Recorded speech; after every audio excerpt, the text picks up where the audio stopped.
ইয়া আইয়ুহাল্লাযীনা আমানুত্তাকুল্লাহ, ও দুনিয়ার ঈমানদার, ইত্তাকুল্লাহ, আমি রবকে ভয় করো। কেন ভয় করো? ওয়াল তানজুর নাফসুম মা কদ্দামাত লিগাদ, প্রত্যেক ঈমানদারের চিন্তা করা উচিত আগামীকালের জন্য কি প্রেরণ করেছে, আগামীকালের জন্য কি সামানা রেডি করেছে। আগামীকাল বলতে কিয়ামতের দিনকে আল্লাহ বুঝাইতে চাইলেন, বান্দারে তোমাকে অবশ্যই অবশ্যই কিয়ামতের ময়দানে দাঁড়াতে হবে। ও বান্দা, ভালো করে খেয়াল করো, এই দুনিয়ার জিন্দেগিতে তুমি লম্বা হায়াত যদি পাও 100 বছরের উপরে না, 60 বছর 70 80 90 বছর পাইবা, বান্দা এর উপরে হায়াত পাইবা না। কিন্তু আমার ইমানদার ভাইরা, মুরব্বী বাবারা, এই 70 80 বছর হায়াত পাইয়া এত সুন্দর বিল্ডিং আমরা বানাই, এত বিশাল বিশাল দালান অট্টালিকা বানাই, এটা তো আমার 60 70 বছরের জিন্দেগি মাত্র থাকব। এবার বলেন, 60 70 বছর থাকার জন্য এত চমৎকার করে বিল্ডিং বানানোর যদি বান্দার চাহিদা থাকে, বান্দার যদি প্রয়োজন হয়, এই দুনিয়ার জিন্দেগি খতম হয়ে যাওয়ার পরে হাজারো বছর কবর জগতে বান্দা ঘুমাবে। আওয়াজ করে বলেন, কবরের জিন্দেগিটা, কবরের ঘরটা দুনিয়ার বিল্ডিংয়ের চাইতে হাজারো কোটি গুণে সুন্দর বানাবার দরকার আছে না না? আছে না না? আমার বারা, দুনিয়ার বিল্ডিংয়ে আমরা থাকি, আমি আমার বিবিকে নিয়ে থাকি, আমি আমার বিবি বাল বাচ্চা নিয়ে থাকি, পাশের রুমে আমার বাবা থাকে, আমার ভাই বন্ধু থাকে, আমার ভাই বোন থাকে। দুনিয়ার জিন্দেগিতে আশপাশে মানুষ পাওয়া যায়, বন্ধু বান্ধব পাওয়া যায়, কিন্তু বান্দা বান্দির দুনিয়ার জিন্দেগি যখন ফুরিয়ে যাবে, শেষ হয়ে যাবে, কবর জগতে যখন যাবে, বন্ধুকে ডাইকা কাছে পাওয়া যাবে না, আপন বাবাকে ডাইকা কাছে পাওয়া যাবে না, আপন ভাইটাকে ডাইকা কাছে পাওয়া যাবে না। আপনার কবর জগতে একমাত্র ঈমান আর আমল সাথে যাবে। যেহেতু আমার আপনার কবরে ঈমান আর আমল সাথে যাবে, মহব্বতে বলেন যে ঈমান আর আমল আমার আপনার সাথে কবর পর্যন্ত যাবে, তাহলে ঈমান আর আমলের পাল্লাকে ভারী করার দরকার আছে না না? আল্লাহ সুবহানাহু ওয়া তাআলা বলে দিচ্ছেন, কুল হুয়াল্লাহু আহাদুনিল্লাহুস সামাদ লাম ইয়ালিদ ওয়া লাম ইউলাদ ওয়া লাম ইয়াকুল লাহু কুফুয়ান আহাদ। মক্কার কাফেররা আল্লাহর হাবিবের কাছে রব্বুল আলামিনের বংশ পরিচয় যখন জানতে চাইল, কাফেরদের অনেকগুলা মূর্তি আছে, ওরা একজনের উপাসনা করে না, বিভিন্ন দেবদেবতার উপাসনা করে, কমসে কম 333টা মূর্তির উপাসনা করে। জুড়ে কোন ঠিক কিনা? ওদের যেমন মূর্তির অভাব নাই, তাদের রবের অভাব নাই, খোদার অভাব নাই। ওই কাফির মুশরিকরা রব্বুল আলামিনের প্যারা হাবিবের কাছে জানতে চাইল, মুহাম্মদ তোমার রবের বংশ পরিচয় কি, তোমার রব কয়জন? আল্লাহ পাক তাদের জবাবটা ক্লিয়ার করে জানায়া দিলেন, বন্ধু আমার, আপনি ওই কাফের মুশরিকদেরকে একদম ক্লিয়ার করে জানায়া দেন, আপনার রবের পরিচয় হইল কুল হুয়াল্লাহু আহাদ। আপনার রবের কোনো শরীক নাই, কেউ রবের শরীক হতে পারে না। আপনার রব, আপনার রব্বুল আলামিন হলেন এক এবং একক। জুড়ে কোন ঠিক কিনা? তো আল্লাহ সুবহানাহু ওয়া তাআলা বলতেছেন, ইয়া আইয়ুহাল্লাযীনা আমানুত্তাকুল্লাহ, ও দুনিয়ার মুমিনগণ, ও দুনিয়ার ঈমানদারগণ, ইত্তাকুল্লাহ, তোমরা তোমাদের রবকে ভয় করো। এবার প্রশ্ন করবেন, বলে হুজুর কেন আমরা রবকে ভয় করব, কেন আমরা আমাদের রবকে ভয় করব? এই কথা আল্লাহ কেন বললেন? শুধু এই আয়াতেই যে আল্লাহ বলছেন শুধু এই কথা নয়, কোরআনুল কারীমের বিভিন্ন আয়াতে রব্বুল আলামিনকে ভয় করার জন্য বলছেন। যেমন আল্লাহ অন্য আয়াতের মধ্যে বলেন, ইয়া আইয়ুহাল্লাযীনা আমানুত্তাকুল্লাহা হাক্কা তুকাতিহি ওয়া লা তামুতুন্না ইল্লা ওয়া আনতুম মুসলিমুন।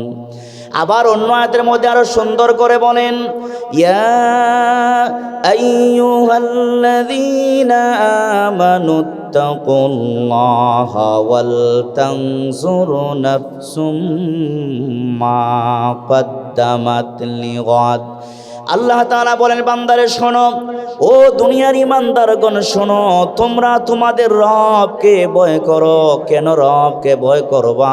আল্লাহ তার কারণ বর্ণনা করতেছেন, বান্দারে ওয়াল তানজুর নাফসুম মা কদ্দামাত লিগাদ। ও বান্দা ভালো করে শোনো, এই দুনিয়াটা কিন্তু তোমাদের চিরস্থায়ী দুনিয়া নয়। ও বান্দা তুমিও চিরস্থায়ী নও, তোমার বাপ দাদা 14 গোষ্ঠী কেউ চিরস্থায়ী দুনিয়াতে থাকতে পারবা না, আজীবন কেউ থাকতে পারবা না। বান্দারে যে পৃথিবীতে তুমি আসরে বান্দা, ওই পৃথিবীটা পর্যন্ত থাকতে পারবে না, সব কিছু ভেঙে চূর্ণ বিচূর্ণ হয়ে যাবে। আল্লাহ বলেন, কুল্লু মান আলাইহা ফান। সুতরাং দুনিয়া যেহেতু ক্ষণস্থায়ী অল্প দিনের দুনিয়া, ও ইমানদার বান্দা, ওয়াল তানজুর নাফসুম মা কদ্দামাত লিগাদ। বান্দারে প্রত্যেক মুমিনের জন্য চিন্তা করা উচিত, প্রত্যেক ইমানদারের জন্য চিন্তা করা উচিত আগামী কালের জন্য সে কি প্রেরণ করেছে, কি সামানা রেডি করেছে। আগামীকাল বলতে এটা আগামীকাল নয়, ও ইমানদার বায়রা, লিগাজ শব্দ দিয়ে পরওয়ারদিগার আলম আগামীকাল যে বুঝাচ্ছেন, এটা কিন্তু আগামীকাল নয়। আমার দিকে তাকান, আগামীকাল বলতে আগামীকাল যে আসতেছে ওই আগামীকাল না। এখানে হুজুর আছেন, আগামীকাল বলতে রব্বুল আলামিন কিয়ামতের দিনকে বুঝাইছেন। জোরে জোরে কোন সুবহানাল্লাহ। আমার কথা কি ক্লিয়ার বুঝতেছেন?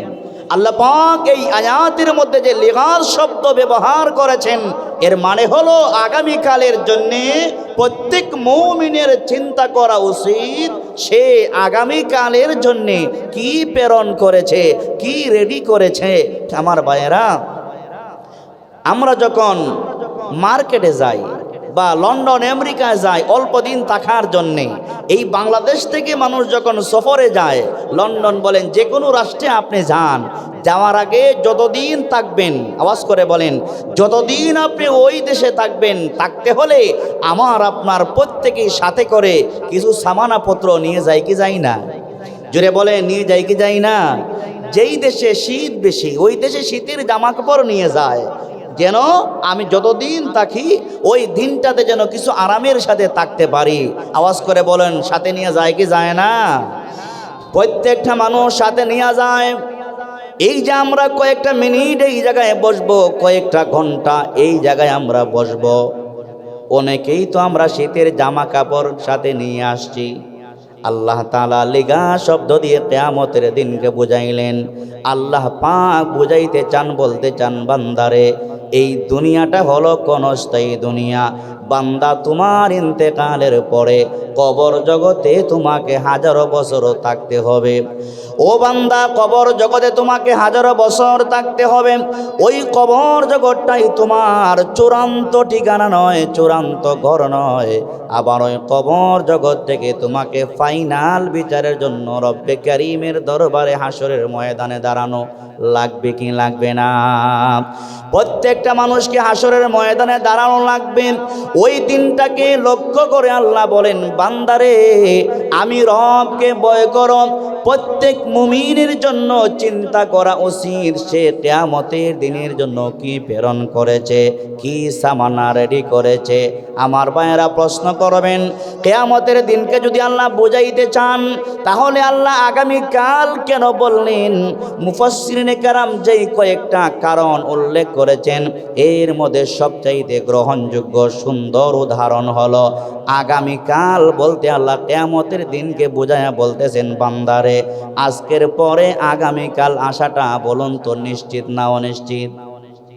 কথা বুঝেন নাই?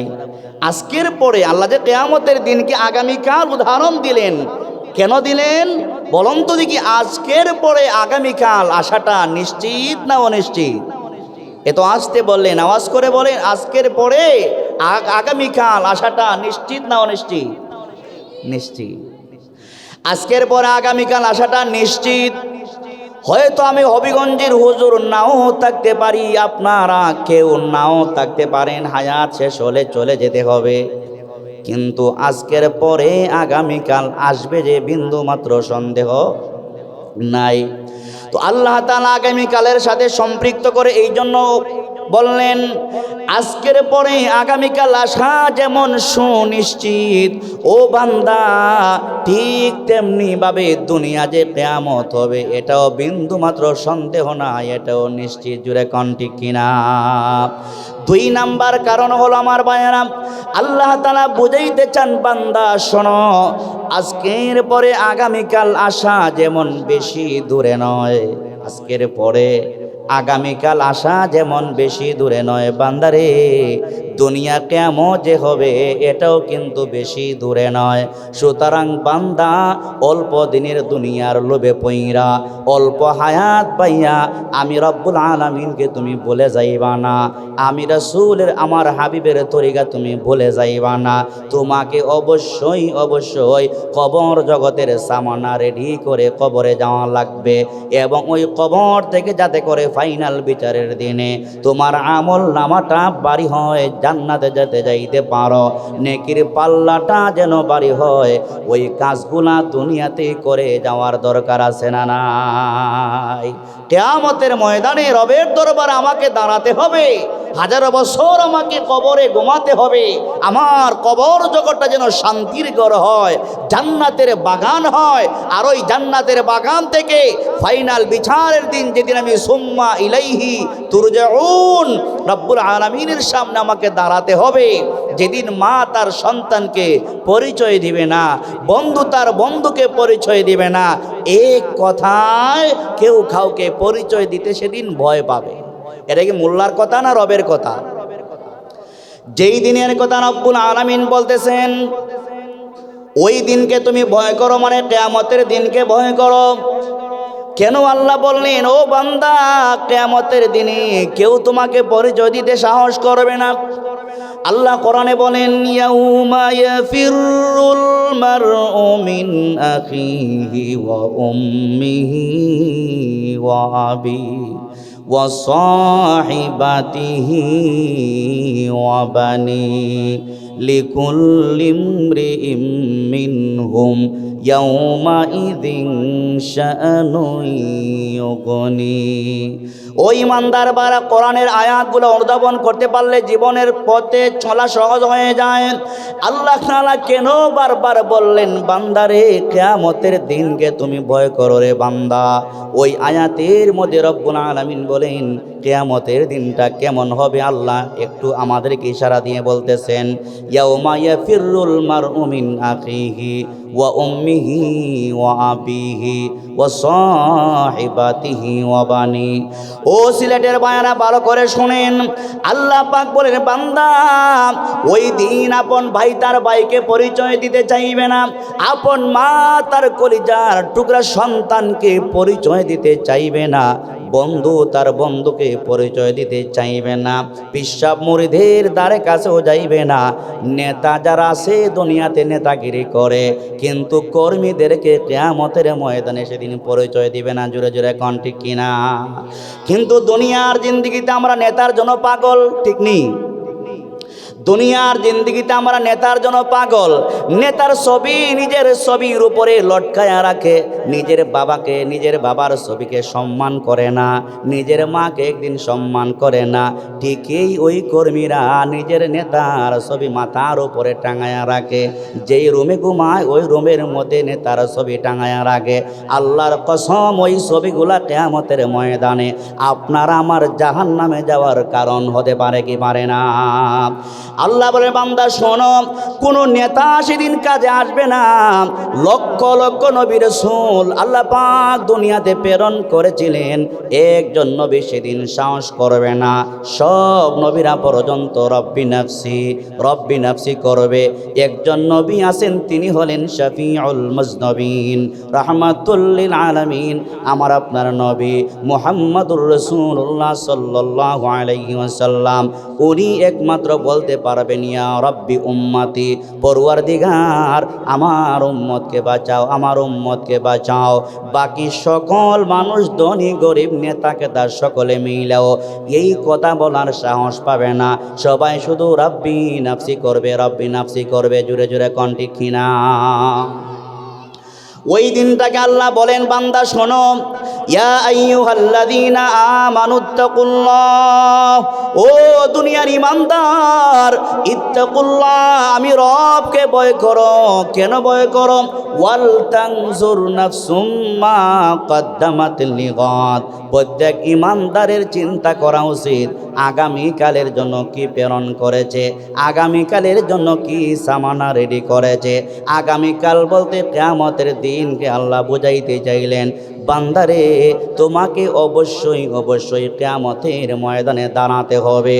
ও বান্দা, ভালো করে খেয়াল করো, এই দুনিয়ার জিন্দেগিতে তুমি লম্বা হায়াত যদি পাও 100 বছরের উপরে না, 60 বছর 70 80 90 বছর পাইবা, বান্দা এর উপরে হায়াত পাইবা না। কিন্তু আমার ইমানদার ভাইরা, মুরব্বী বাবারা, এই 70 80 বছর হায়াত পাইয়া এত সুন্দর বিল্ডিং আমরা বানাই, এত বিশাল বিশাল দালান অট্টালিকা বানাই, এটা তো আমার 60 70 বছরের জিন্দেগি মাত্র থাকব। এবার বলেন, 60 70 বছর থাকার জন্য এত চমৎকার করে বিল্ডিং বানানোর যদি বান্দার চাহিদা থাকে, বান্দার যদি প্রয়োজন হয়, এই দুনিয়ার জিন্দেগি খতম হয়ে যাওয়ার পরে হাজারো বছর কবর জগতে বান্দা ঘুমাবে। আওয়াজ করে বলেন, কবরের জিন্দেগিটা, কবরের ঘরটা দুনিয়ার বিল্ডিংয়ের চাইতে হাজারো কোটি গুণে সুন্দর বানাবার দরকার আছে না না? আছে না না? আমার বারা, দুনিয়ার বিল্ডিংয়ে আমরা থাকি, আমি আমার বিবিকে নিয়ে থাকি, আমি আমার বিবি বাল বাচ্চা নিয়ে থাকি, পাশের রুমে আমার বাবা থাকে, আমার ভাই বন্ধু থাকে, আমার ভাই বোন থাকে। দুনিয়ার জিন্দেগিতে আশপাশে মানুষ পাওয়া যায়, বন্ধু বান্ধব পাওয়া যায়, কিন্তু বান্দা বান্দির দুনিয়ার জিন্দেগি যখন ফুরিয়ে যাবে, শেষ হয়ে যাবে, কবর জগতে যখন যাবে, বন্ধুকে ডাইকা কাছে পাওয়া যাবে না, আপন বাবাকে ডাইকা কাছে পাওয়া যাবে না, আপন ভাইটাকে ডাইকা কাছে পাওয়া যাবে না। আপনার কবর জগতে একমাত্র ঈমান আর আমল সাথে যাবে। যেহেতু আমার আপনার কবরে ঈমান আর আমল সাথে যাবে, মহব্বতে বলেন যে ঈমান আর আমল আমার আপনার সাথে কবর পর্যন্ত যাবে, তাহলে ঈমান আর আমলের পাল্লাকে ভারী করার দরকার আছে না না? বলে জোরে বলেন, ভারী করার দরকার আছে না না? ওই অন্ধকার কবরে আমাদের সামনে না পিছনে? আওয়াজ করে বলেন, কবরটা আমাদের সামনে, সামনে না? ওই কবরের জগৎটা আমাদের সামনে পড়ে আছে, কে কোন দিন চলে যায় কেউ জানে না। এই যে আমাদের জুলাই যোদ্ধা ছিলেন হাদি ভাই, নাম শুনছেন? জুলাই যোদ্ধার অন্যতম একজন যোদ্ধা ছিলেন শরীফ উসমান হাদি। উনি দেশের পক্ষে কথা বলেছিলেন, ভারতের বিরুদ্ধে উনি কথা বলেছিলেন। ওই যে ভারতের বিরুদ্ধে কথা বলেছিলেন, দেশের স্বাধীনতা সার্বভৌমত্বের পক্ষে কথা বলার কারণে, লাল সবুজের পক্ষে কথা বলার কারণে জালিমদের বিরুদ্ধে মাথা উঁচু করে দাঁড়াবার অপরাধে ওই শরীফ উসমান হাদি ভাইকে জালেমরা পিস্তলের গুলি দিয়া তাকে শহীদ করে দিয়েছে। আমাদের বিশ্বাস নিঃসন্দেহে কিয়ামতের ময়দানে ওই শরীফ উসমান হাদি ভাই শহীদের কাতারে দাঁড়াতে পারবে। জুড়ে কোন ঠিক কিনা? যেই কথা আমি বুঝাইতে চাই, অল্প হায়াত মাত্র আমরা পাইলাম, কার নামে কোন দিন মৌতের পরোয়ানা জারি হয়ে যায় কেউ জানি না। মৌত, আমি যেখানে আছি মৌত আমার সাথে আছে না নাই?